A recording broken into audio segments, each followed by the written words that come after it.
L'impact du changement climatique sur la production du blé dur sur l'arc méditerranéen, c'est une question forte, et pas seulement parce que le changement climatique est d'actualité, mais parce que les producteurs eux-mêmes nous disent « j'ai l'impression que depuis une dizaine d'années, mon rendement progresse plus comme avant ». L'impact le plus net pour l'agriculteur, le plus fort, c'est pas tellement en soi la température, c'est l'augmentation d'évaporation par les plantes, évaporation de l'eau, consommation, qu'elle induit.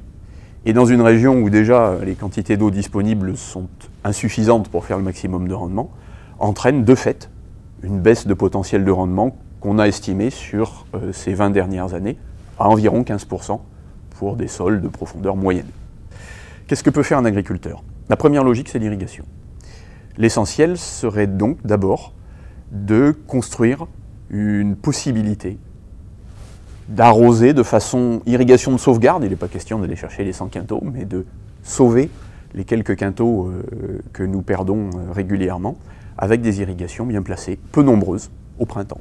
Donc là, il y a un travail non pas technique à faire, on sait faire, mais à la fois politique et d'équipement, car cela doit être fait en accord avec forcément les pouvoirs publics régionaux et être faisable avec un coût de matériel et d'abonnement à l'eau raisonnable pour des cultures qui ne sont pas très rémunératrices. Le deuxième point, c'est que plus une plante a de très bonnes racines, qu'elle plonge profondément dans le sol, vite, tôt, mieux elle résistera aux à-coups du climat. Et ça s'appelle semis précoce, ça s'appelle variété adaptée. Ce qui suppose peut-être, au niveau de la génétique, de travailler, ou même certainement, avec nos collègues sélectionneurs, et de mettre ça, je dirais, sur le dessus de la pile des exigences de la filière pour construire les variétés du futur. Un sélectionneur, on lui demande beaucoup de choses à la fois. On lui demande évidemment de produire un grain de très bonne qualité, ça c'est l'aval. Les pouvoirs publics lui demanderont volontiers de produire des variétés peu consommatrices en produits phytosanitaires, c'est normal, et les agriculteurs aimeraient bien des variétés qui résistent à la sécheresse. L'objectif numéro 1, c'est la tolérance au manque d'eau, au stress hydrique, parce que l'objectif qualité est déjà largement rempli. On a des choses excellentes en qualité. Il ne s'agit pas de revenir en arrière, mais de maintenir les acquis sans forcément aller beaucoup plus loin. Quant à l'aspect consommation des produits phytosanitaires, on est dans une région où on en met déjà extrêmement peu. Donc la réduction ne nous paraît pas d'un essentiel à l'heure qu'il est. La sécheresse et le problème du climat d'abord.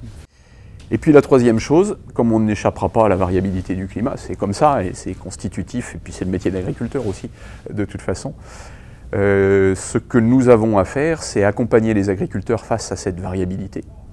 On a ce qu'on appelle des modèles de prévision des maladies, de l'absorption d'azote, et on a depuis quelques années un regard sur les prévisions météorologiques à moyen terme. Sujet très débattu chez les agriculteurs, mais ce qu'on constate, c'est que c'est pas si mal, et qu'à 3-4 mois, on peut annoncer une tendance du climat, plutôt sec, plutôt pluvieux, plutôt chaud, plutôt froid. Et donc aider les agriculteurs à prendre les bonnes décisions anticipées par rapport à ces chances d'avoir un climat dans un sens ou dans un autre, quitte à leur dire, n'investissez pas beaucoup cette année parce qu'on nous annonce de la sécheresse et que notre modèle maladie est au plus bas, donc mettez moins d'azote et moins de fongicides. Ça a un sens, mais quitte aussi à pouvoir leur dire une année où c'est l'inverse, en disant ça va être la bonne année, un certain nombre d'indicateurs le disent, augmentez l'investissement, et comme ça, vous aurez une moindre variabilité en termes de rentabilité de culture, même si vous avez toujours une variabilité du rendement. Cette évolution du climat ne peut expliquer guère que la moitié du déficit de rendement actuel et que l'autre moitié est imputable aux pratiques de culture elles-mêmes.